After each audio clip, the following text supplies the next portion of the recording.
Me magana phone na akwa aba sonkon e de ba attention TV so mo amu PSC mo de hye na natil na ene masanso ni mabompo nimpu ebiem e ofidikasie we so ene ede ensembe na hese e kwa na se e twegu e we social media so de bia me catch am se me fa enkame moda e ba the political aspect am ba bebie eja e de amamo e ba na sports so me ba beje mu egu ho amamo e ba na regions so ensensem a menya eye asofo mpanyifo makwadre e wo ensemu na me no mu esi nkunya na sebia wo ensem no ntwetwede na won so a wo fie a wo hweme ene wo awutie me nso no mo hu baby a won so wo de onti ase ebeba pamocho mo subscribe channel no e ma me na mo share videos no across all the social media platforms so enfa e ma me sa na mo like page no na mo de mo comment ne so air title e de ama me sa pamocho mo subscribe into the channel ba ni news bia ubenya ne first na onkoa enhwe na wa share na wonu abi nso so ba bi a se wo adwentire bi efa ensem we hu no won so nya video ni bi no so a kire na adwen e wo ho bi kwa no okotru a lot na bi anasem na ye discuss no no so oh amade we me ye ne sanka ebedu senti wo be share videos na across all the social media platforms so e dey amame na university enso se nani eje ejanka ho no wafa ejanka responsibility e dey ato ne ho so university number na dash ko ni so sa opeki a university foundation ebeba baby a wo bia untimi fa ne ma no embro na ono a ebetutu anamo no de aba okwan no abeje emomo so so a university ebeje ne sa me ko eyem sofo panyi enche eye prophet Paul Afful ene onna mam enmene no eba bedi dwumedie die mu odi yi pa sebi prophet me mo akwa bad attention TV so eje so Kristo amen no apom ti say ne mo pa wa yeso ye ho amen ene de nkoma eba bedi die eba bedi ni mu odi yi pa na me bisa wo say what is angel ye kase bofu mpa bofo ye dey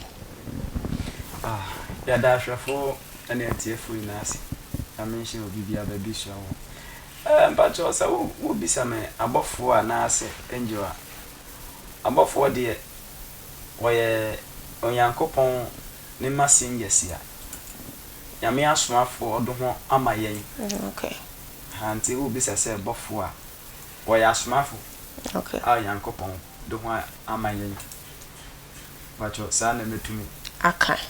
oh, okay nti how many angels do we have abofo dodo sen na yewo abofo yewo de ye dum nkan okay se dia ni party no okay sa na abofo nso tie wo hwa nimpa bia abofo wa oti wo abofo okay abofo yankopon eyi na ma se on hwa wo so okay me nsua atro enkasa no nko betuma ye abofo tu okay wo wa brabom tambia no won nsem bra wo bompa no yankopon na oba otie wo mpaabo abofo no na omo tie wo mpaabo na omo de ko na omo di obisa de wo de ba but what you say and wo bisa say abofo dodo say ne yawa abofo ayewo de ye dumi nkan wo okay o kasa no kan bi say abofo na it set say nipa enti sa wo di nipa etuto abofo won ke say abofo no mo suban ya nipa wo bia na because enipa ne o mo ahoro bebre okay enipa na bi bu etimi fu ntentem obi mpo de obaye ne hwi ne bu emfu da obi kura bo betima atena ne me no aya ka me no nkasa biem enti wo di abofo no tutu nipa ho anje say abofo no so mte say ye nipa na enti nipa sunu ebi wo mumu ana me nkase abofo no te say nipa but me pa say the way a nipa see do so far sana abofo ti but o kan bible ze abofo bia nyame soma won se won mbra asase so na makunji nipa na mbobo nipa won ba ne bebre ba kai okay on be ka akwan so on ba ka asase so oh okay se wo ba to asase so ma ati atinti in bible mo no hwa abofo no bebre ni emma ni bi ba wo ye okay wo we fi wo mishina wo de ba ye no okay ndi bebre kai ndi wo hwe giants that time no abofo mo ba no bible so mo susum wa nti na wo makra wa asase so okay but what you say nti en kwamba akoso no abofo kura ni pesu okay bi ati nipa esorobofo na esu nipa minchwa no wo say abofo ekita nipa su ni bi first no on your comment you made no o can the same thing until mama bisa o say nipa su no ebi nye ebi yese saa na abofo no so eti anana saa na mo operate ana saa na mo yomu njuma sene ti say ye nipa no bi ye nyuma na ahabu ha bebo na sonkura se de kura onfu enu so ye din no di wachi obu so akra bi na ni buafu sene me bisa ha wo na nti na me san so to ama obi because wo kan wasa ambo so okay me that's it ya wo abofo tu na wa asase so okay nyame abofo ana bonsam abofo okay patwati ase nyame abofo nde wanya na wayi na ma se abre na no mo ho ban okay na ohwe se nioma papa nioma yi baba wa brabo akwem okay but abofo eye adwuma ne ahyede ne yede ama wo okay nyame na ode ama wo na de abema abofo na tumi aben eye papa okay a obeye okay na ebe na msuma abofo no obetuma aben nyame amfa na amla so omabro omebo ana omaye bibi dabi but ne ba se omebo wa brabo but nkitawo dia da ono ne yankopon tem ni se wo hote a onyame tumi fa na so ebeboa but if you won ho a sa abofo no ntum maboa because in Christ mu no bibia hote se efi won ho abofo ntimi emboa ti se efi bi ti sesen se efi bi ti se en ya brabom atro efi edwoman yefi okay enyoman kiti bia ya die nipedua ana pe na medwe asem bi bible say ye nipedua ya nyame aso dan sorry dan nti the more na yes say ye nipedua no yes say na sorry dan nti yes say na aso dan bofu na we nyama yen say onhwe aso dan no so no sa bofu no ntumi mba aso dan hey prophet wasem ya okay wo so hu ofia emre pi na ya akristofo ebinum edi ya wo enema bi ho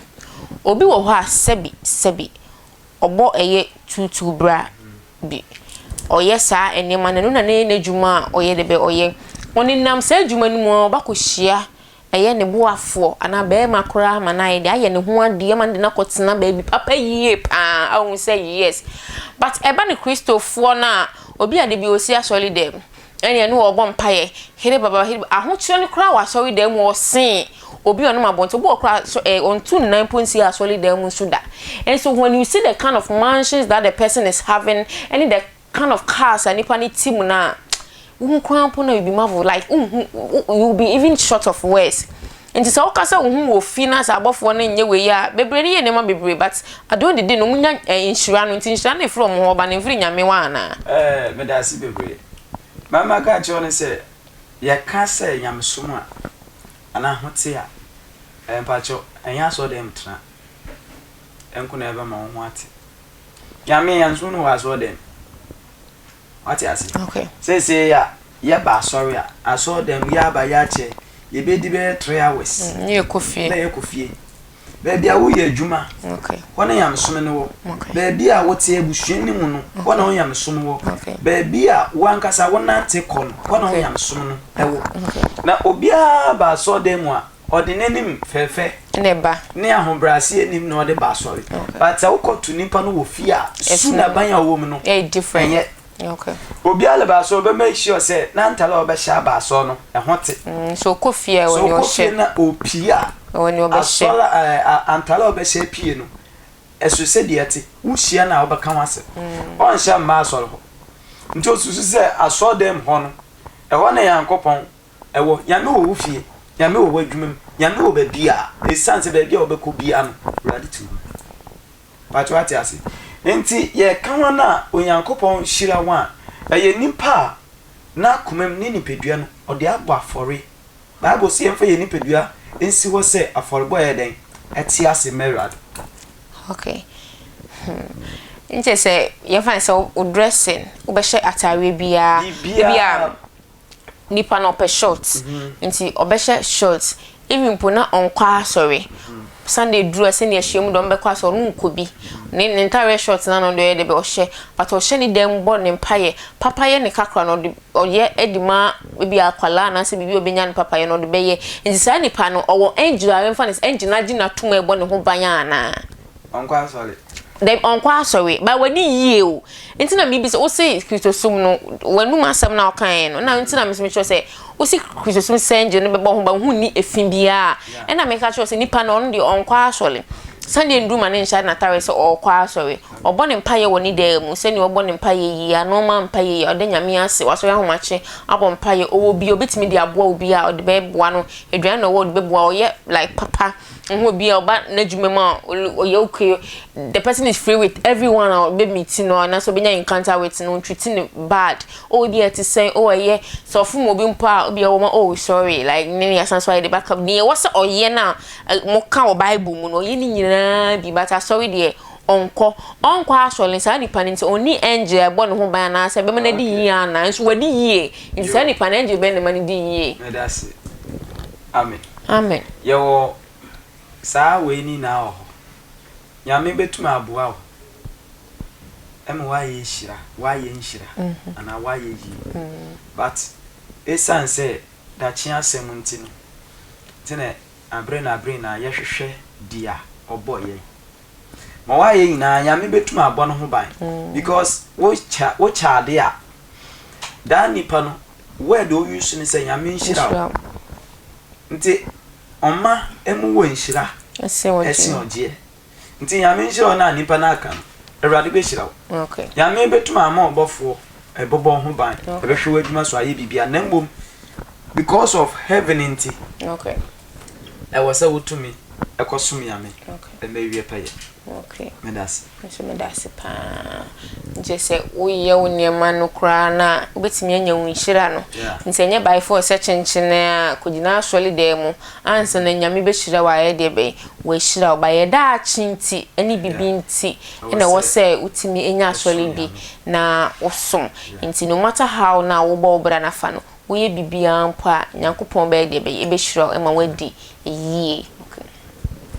Ashafo any etiefo eno anas of penny prophet be say edi egu ho amaye no bam cho mo subscribe channel no ema me na mo share videos no across all the social media platforms so emfa ema me sa na University Foundation so na niji eye eja account University number no ene dash screen so na mpacho peke University number no na opeke number na ofre na woni ma ne se wo akiri na se wontimi emfa ba ofre no wa beje na momo nsuso oji momo nti bibia ni a contact University Foundation pamocho mi say so a Tvgh ya dum beauty therapy na ye mi say e ma me kogogo na obo adum beauty therapy obehu na kira kwan wo abrekuma he ye mi san so e ko prophet enchen ansa na ye be sorry so no na say ye beti say eye Stephen Adumchi ene eye Reverend Obinim ene angel semi amene ne Kenya ne we si anji ene first kra ne Obinim say ne o angel ene ne ewie ya ne sambete asefoforo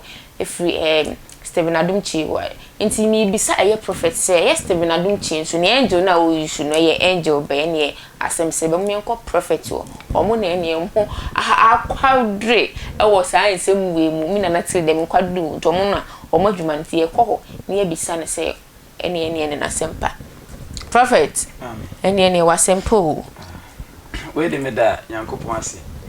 pen bebre no ya me ka asem be kire ma sorry ma se onyame ne som no ana ya me adwuma no ntokɔ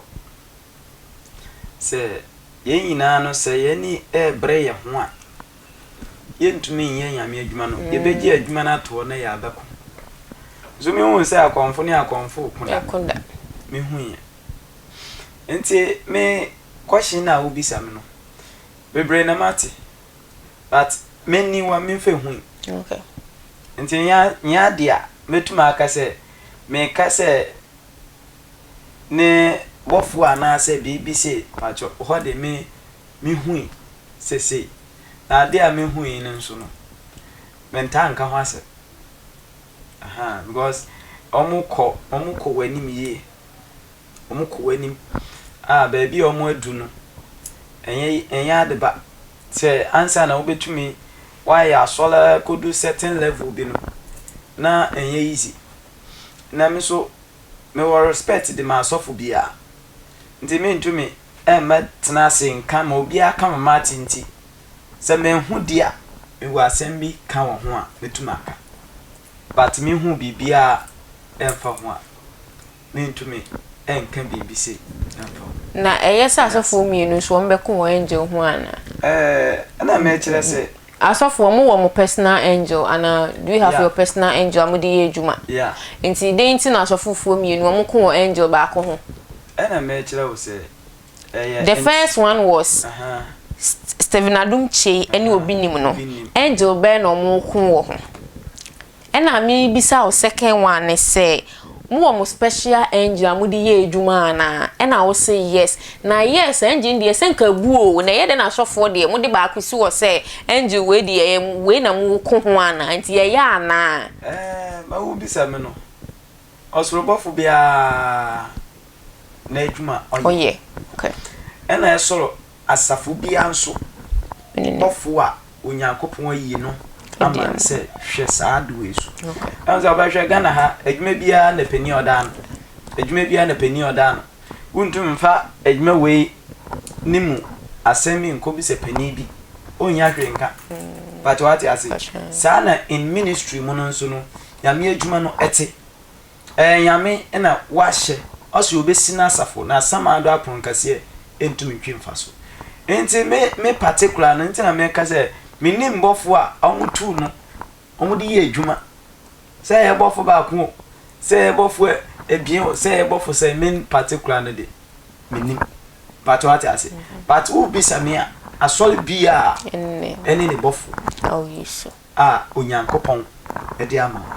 okay amen Prophet Paul Afful and producer SM time no ya so enti ansa na me sorry dwumadi so me san ko prophet enchen na odi na no dia etwa to eni na kira kwan se bia obehu prophet na sorry no won pamcho mo subscribe channel no mama na mo share videos na across all the social media platforms so if I me say and discussion we are having na ma onko anwinti na onya benefit no enti share no bi nso enya bi no nsua bibi emfirim no an ko ba bi ma sofuo bi entwa no eni sebi prophet pacho me da ahwefo na etiefu ina ase yankopon hira wo me ya sore wo kasoa